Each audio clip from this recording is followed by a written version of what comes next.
Some buildings collect dust, some collect memories, and some collect the dead. In the beating heart of downtown Los Angeles stands a monument of brick and shadow, a place where decades of trauma soaked through the walls, where violence didn't just happen, it lingered. For nearly a century, the Cecil Hotel has been a crossroads for the lost, the damned, and the forgotten. A building so infamous that even today, locals refuse to look up at it after dark. Madness and Macabre. The year was 1924. Los Angeles was booming, a city exploding with dreams, money, and illusions of a golden future. The hotel rose 14 stories high, built with marble imported from Europe, polished brass fixtures, and stained glass designed to catch the California sun just right. It was marketed as a place for businessmen, wealthy travelers, and tourists chasing Hollywood glamour. But beneath that polished surface, a storm was brewing. The Great Depression hit just 5 years later. People stopped traveling, jobs vanished, fortunes evaporated, and as prosperity drained out of LA, the Cecil's marble floors were slowly traded for scuffed luggage, hollow-eyed drifters, and travelers with nowhere else to go. By the mid-1930s, the hotel wasn't a symbol of luxury anymore. It was a sponge, absorbing every bit of darkness the city expelled. From the 1930s through the 1960s, the Cecil became known for one thing above all else. People went there to die. But not like other hotels, not occasionally, not randomly. It was as if the building was selecting its victims. 1931, W.K. Norton checked in under a fake name, swallowed poison, no motive ever found. 1932, Benjamin Dodig shot himself, no note, door locked from inside. 1937, Grace Magro fell from the 9th floor, or was pushed, landing on telephone wires, case ruled undetermined. Family insisted she was not suicidal. 1938, Roy Thompson jumped from the rooftop, body found on a skylight 2 floors down.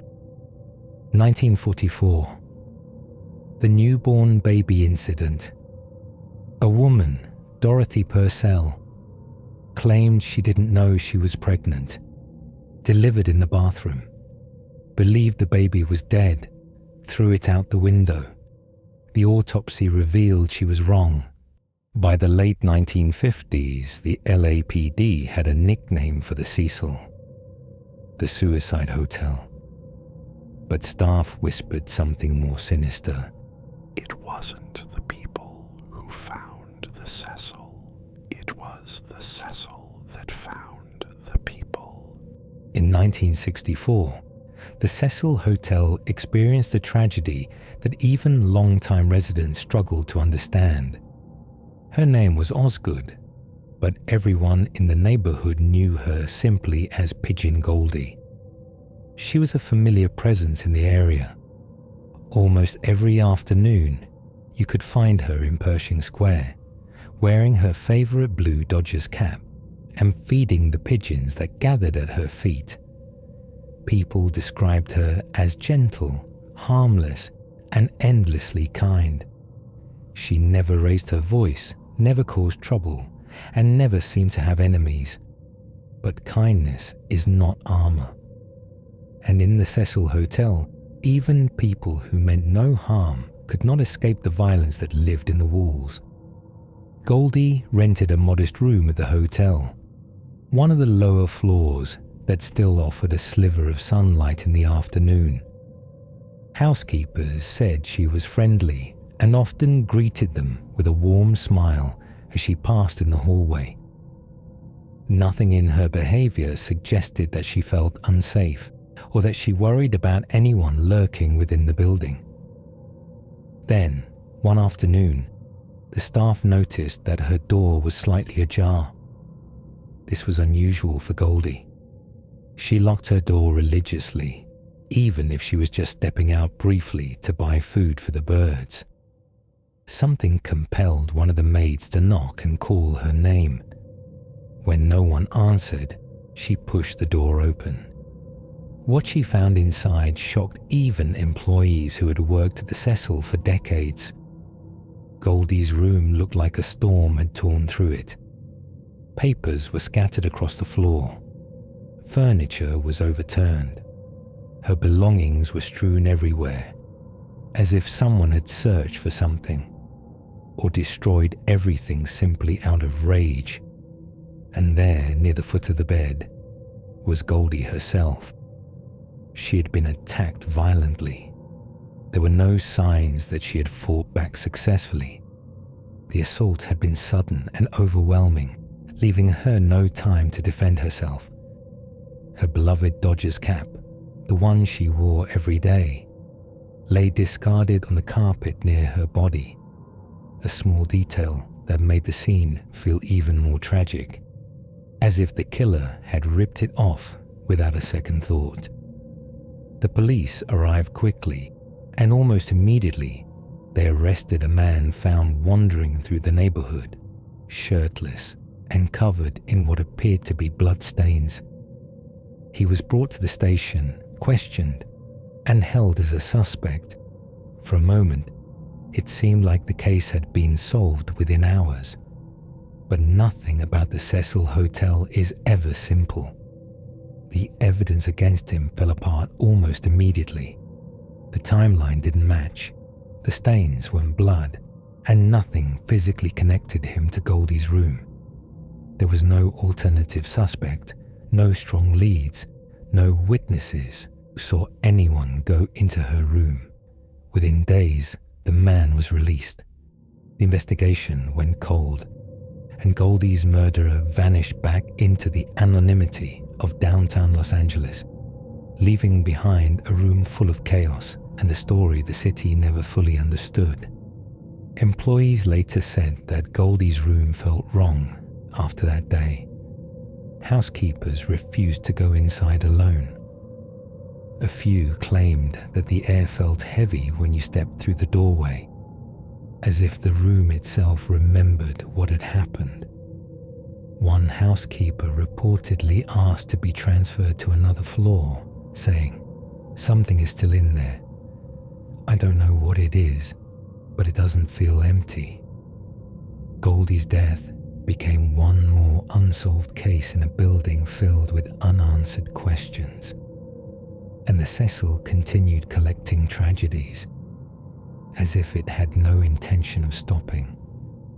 The Cecil Hotel had already earned its reputation by the time the 1980s rolled in, but nothing could prepare Los Angeles for the next chapter in its history. What happened inside those walls during that decade would permanently cement the Cecil as one of the darkest locations in modern true crime lore. It wasn't just a place where tragedies happened. It became a place where predators lived. Richard Ramirez, the Night Stalker. In the mid-1980s, a man named Richard Ramirez was terrorizing Southern California. Newspapers called him the Night Stalker. Police called him unpredictable. Residents called him a nightmare. He moved through neighborhoods like a shadow, appearing without warning and vanishing just as fast. During this time, Ramirez found a temporary home at the Cecil Hotel. The top floors offered what he needed most: privacy, anonymity, and a steady flow of people who blended into the chaos of downtown Los Angeles. The Cecil's hallways were dim. Security was minimal. Most residents were transient and kept to themselves. No one paid attention to anyone else. Guests later recalled seeing Ramirez walk through the lobby late at night. He would return from the darkness outside, breathing hard, covered in sweat, and seemingly unfazed by the long stares he received. Sometimes he wore fresh clothing, sometimes he did not. But at the Cecil, unusual behavior didn't trigger alarm.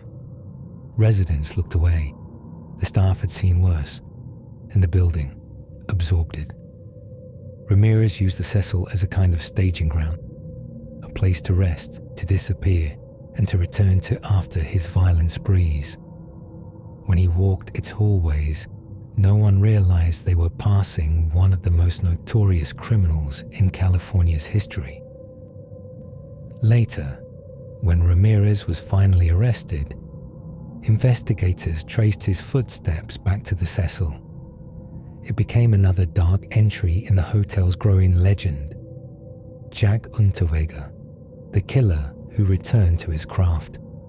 If Ramirez represented chaos and brutality, Jack Unterweger represented something even more insidious: manipulation. Unterweger was an Austrian journalist who had built a reputation in Europe as a writer who covered crime, violence, and the psychology of offenders. He had even published memoirs and articles that claimed to condemn the criminal lifestyle. Many people believed he had been rehabilitated after serving time overseas, but the truth was far more disturbing.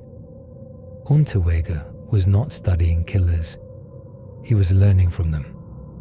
When he traveled to Los Angeles in 1991, he checked into the Cecil Hotel, a decision that raised no suspicion at the time. He claimed he was writing about Skid Row, about American crime culture, and about how different cities responded to violence. He even interviewed members of the LAPD for his research. But while he was gathering material for his articles by day, he was hunting at night. His victims were all women, each one targeted in the same chillingly consistent way he had used in his earlier crimes in Europe. The pattern was unmistakable to those who knew his past, but no one in Los Angeles had connected the dots yet. For months, Unterweger operated freely, blending into the city, using his press credentials to mask his movements. The Cecil became his hub, a place that seemed tailor-made for people who wanted to disappear into a crowd. When he eventually left Los Angeles and returned to Austria, the trail of violence he left behind finally caught up to him. Investigators overseas recognized the pattern and connected him to the crimes committed during his stay in the United States. He was arrested shortly after. 2 different killers, from 2 different continents, in 2 different decades. Both had found refuge under the same roof. The Cecil's reputation was not an accident. The presence of Ramirez and Unterweger was not just coincidence. Their time at the Cecil revealed a darker truth. The hotel had become a magnet for people on the fringes of society. Its location near Skid Row, its low room rates, and its lack of scrutiny created a perfect environment for predators who moved in silence. Residents whispered that the building did not simply attract darkness. It welcomed it. It made room for it. It hid it. The Cecil was a place where anonymity was effortless. And for men like Ramirez and Unterweger, anonymity was the most powerful weapon of all. By the 1980s, Los Angeles was changing, and not for the better. The glow of Hollywood was still there, but just a few streets away, another world existed. A world the city didn't put on postcards. That world was Skid Row, a stretch of downtown where tens of thousands of people lived in tents, makeshift shelters, and crowded single-room apartments. A place shaped by poverty, addiction, untreated mental illness, and decades of neglect. It was an area where social services, shelters, and crisis centers were packed tightly together. creating one of the most concentrated populations of vulnerable people in the country. And rising directly beside this landscape was the Cecil Hotel. The hotel hadn't chosen Skid Row. Skid Row had grown around it. What used to be a bustling district of theatres, shops and offices had transformed into a corridor of chaos. And the Cecil stood at its centre like a crumbling monument to the city's forgotten. Residents and former employees described this era of the hotel in chilling detail. Police weren't occasional visitors, they were there constantly. Multiple times a day, squad cars pulled up to the front entrance. Officers responded to calls about break-ins, thefts, fights, medical emergencies, and disappearances. The lobby became a revolving door of crisis. People seeking help, people running from trouble, and sometimes people bringing trouble in with them. Inside the building, the atmosphere was tense and unpredictable. The hallways echoed with arguments 1 minute and total silence the next. Guests wandered floors they weren't staying on. Doors slammed at strange hours. Elevators malfunctioned, stopping on floors no one selected. Some residents stayed for a single night. Others stayed for years. Many didn't want questions. Many didn't give answers. Former staff members have said that working at the Cecil meant learning one unwritten rule. You don't ask guests why they're here, and they don't ask you. The rooms themselves told their own stories. Chipped paint, door latches repaired over and over, stains no one could explain, a heaviness that made even daytime feel dim. Hotel management turned entire floors into low-income, long-term residency spaces.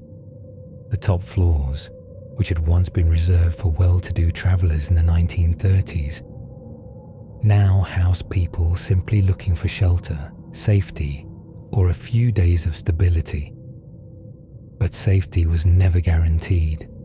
The building became a crossroads, a meeting point for people at the edges of society, some trying to rebuild their lives, others sinking deeper into despair, and a few, the dangerous few, using the anonymity of the Cecil as cover. Drugs circulated constantly. Arguments spilled into hallways. Strangers knocked on doors at 2 a.m, unsure of what room they were even looking for. Police reports from this era mention everything from break-ins to missing persons to violent incidents.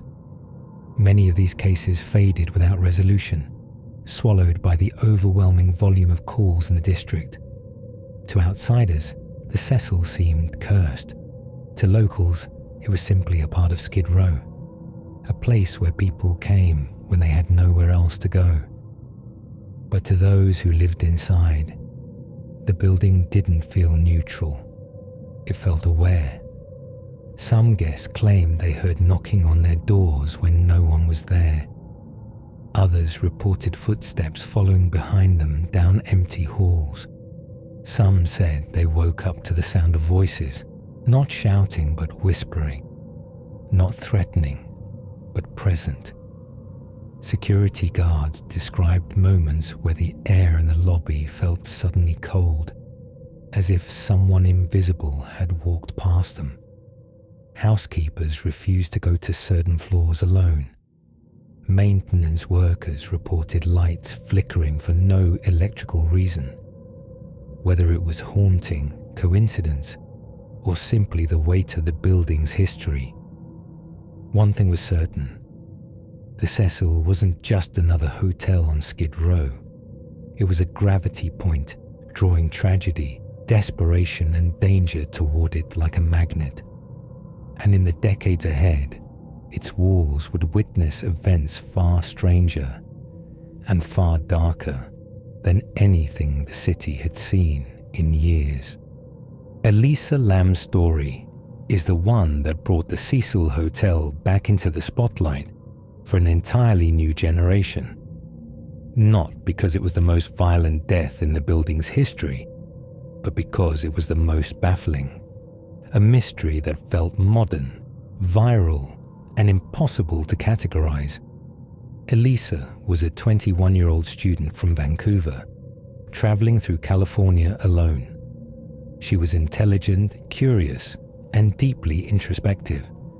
She wrote openly online about her struggles with mental health, but also about her love for adventure and her desire to push herself beyond her comfort zone. When she checked into the Cecil Hotel in January of 2013, she had no idea what kind of reputation the building carried. Most visitors didn't. The rebranded Stay on Main sign out front looked cheap, but not dangerous. The lobby looked old, but not sinister. The hotel had slipped from infamy into a strange kind of limbo, run down, inexpensive, and mostly ignored by the city around it. Elisa was assigned to a shared room, but within days, her roommates complained about her behavior. They told staff she was acting strangely, talking to no one, leaving notes on their beds, and seeming fearful of something she couldn't explain. Management eventually moved her to a private room for her own comfort. And then, on February 1st, she vanished. The elevator footage. When police began investigating her disappearance, they released a single piece of surveillance footage that would grip the entire world. It was a short video from one of the building's elevators. Low quality, strangely lit, and deeply unsettling. In it, Elisa steps into the elevator with quick, nervous movements. She presses multiple buttons on the panel, all in rapid succession. The doors stay open, refusing to close. She peeks into the hallway. She hides in the corner. She steps out, steps back in, steps out again. At one point, her hands move in a way no one could quite explain. Deliberate, but oddly fluid, like she was gesturing at someone just out of sight. Her posture shifts dramatically, as if an invisible conversation was happening just beyond the camera's view. All the while, the elevator doors remain stubbornly open, as if frozen. Then, Elisa walks into the hallway and disappears from the frame. A few seconds later, the doors finally close. That was the last known footage of her alive. The video went viral within hours. Millions of viewers froze frames, enhanced shadows, argued over theories, and obsessed over every movement. Some believed she was hiding from someone. Others thought she was talking to someone just outside the elevator. Some saw signs of fear. Others claimed it looked supernatural, but none of them knew where she was. The guests began to complain. As days passed, the hotel continued operating normally, at least on the surface. But guests started reporting strange issues with their water. Some said the pressure was low. Some noticed the water looked cloudy. Some said it tasted wrong. A maintenance worker was sent to check the water system. He climbed a ladder up to the roof, a restricted area that required a staff key and a hard-to-miss alarm door. From there, he reached the 4 large water tanks sitting under a metal structure.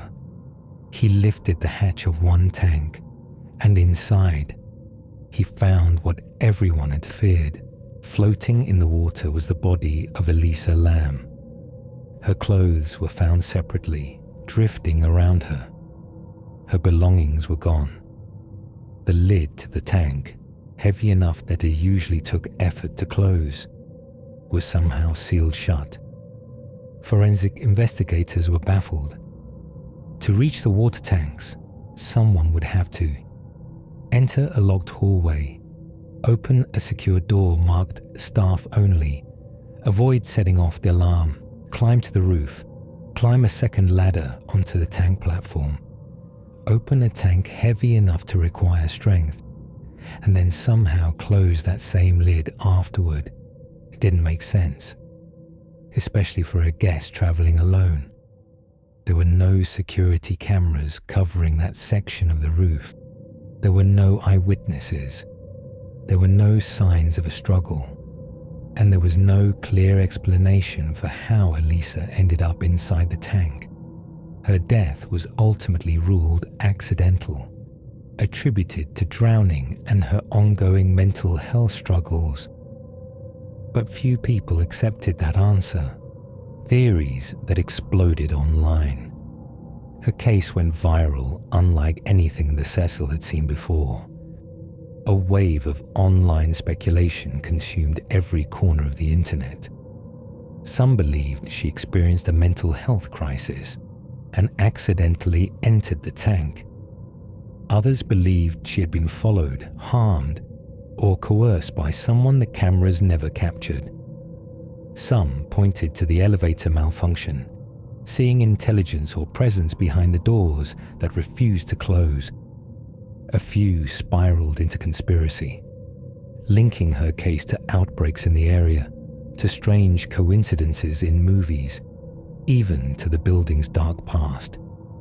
And then there were those who believed something else entirely, that the Cecil Hotel itself had played a part. Theories range from supernatural influence to possession, to the idea that whatever haunted the building had simply found her at the wrong time. No explanation ever satisfied everyone. Even today, Elisa's death remains a disturbing puzzle with too many pieces missing. Her story revived the building's myth, turning a decaying old hotel into a global symbol of fear and mystery. Documentaries were filmed, investigations reopened. Tourists tried to visit the site. People around the world watched the elevator footage again and again, searching for answers in a place where answers rarely exist. Elisa Lam became the Cecil's most famous modern tragedy, a reminder that the building's walls were still absorbing stories long after its golden age had died. A reminder that the Cecil Hotel, despite decades of death, had not yet finished collecting. For decades, long before Elisa Lam's case brought the world's eyes back to the Cecil, guests and employees whispered about things happening inside the building that felt wrong. Residents claimed the hotel didn't simply host tragedy, it absorbed it, and that the energy lingering in the hallways was not just heavy, but sentient. Former staff told investigators that certain floors carried an oppressive stillness, as if the air itself thickened when you stepped off the elevator. Even long-time employees refused to deliver towels or make rounds on those floors after dark. Some would not go alone under any conditions. Guests reported a wide range of strange encounters. They heard footsteps pacing the hallway outside their rooms in the middle of the night, steady, rhythmic, as if someone was walking a perfect loop. But when they opened the door, the corridor stood empty, silent and cold. Others described televisions turning on by themselves, with nothing but static crackling through the speakers, even in rooms where the remote had dead batteries or wasn't present at all. Housekeepers talked about doors opening on their own, not swinging open with wind or old hinges, but slowly, deliberately, as if someone unseen was turning the knob from the inside. Some said they felt watched as they worked, like someone was standing just behind them, breathing against their neck. But every time they turned, there was nothing. Elevators in the Cecil were notorious for misbehaving. They stopped on the wrong floor. They refused to close. They opened into darkness. Some guests swore the elevator doors would slide open to reveal an empty hallway, and a shadow crossing from one side to the other, moving far too quickly to be human. Lights flickered in patterns no electrician could explain. Faucets turned themselves on in unoccupied rooms, and at least a dozen guests claimed they saw figures standing at the foot of their beds, pale silhouettes that vanished when they reached for the lamp. One woman checked in late at night, exhausted from travel. Within minutes, she sensed someone standing behind her. She turned. No one was there. She lay down, only to wake moments later, unable to move, her entire body frozen as something pressed down on her chest. She felt hot breath against her ear, heard a whisper she couldn't understand. And then everything lifted. She checked out an hour later, refusing even a refund. Employees told interviewers, "The Cecil doesn't feel haunted, it feels hungry." Whether it was the weight of the hotel's violent history, the fear carried by its guests, or something unexplainable, the building developed a reputation that has never faded. People who stay more than a night often describe the same sensation, the feeling of being observed, not by the staff, not by other residents, but by the building itself. And whether you believe in the paranormal or not, one truth remains. Few places on Earth have witnessed as much human suffering condensed within one set of walls. The stories didn't come from one person, or one era, or one tragic event. The reports spanned decades. The Cecil didn't just house tragedy, it radiated it. And some guests believed it radiated something else too, something alive. By the mid-2000s, the Cecil Hotel's reputation had become so notorious that even tourists seeking dark history tours avoided staying overnight. The building's ownership had changed hands multiple times, each new investor promising transformation, renewal, or reinvention.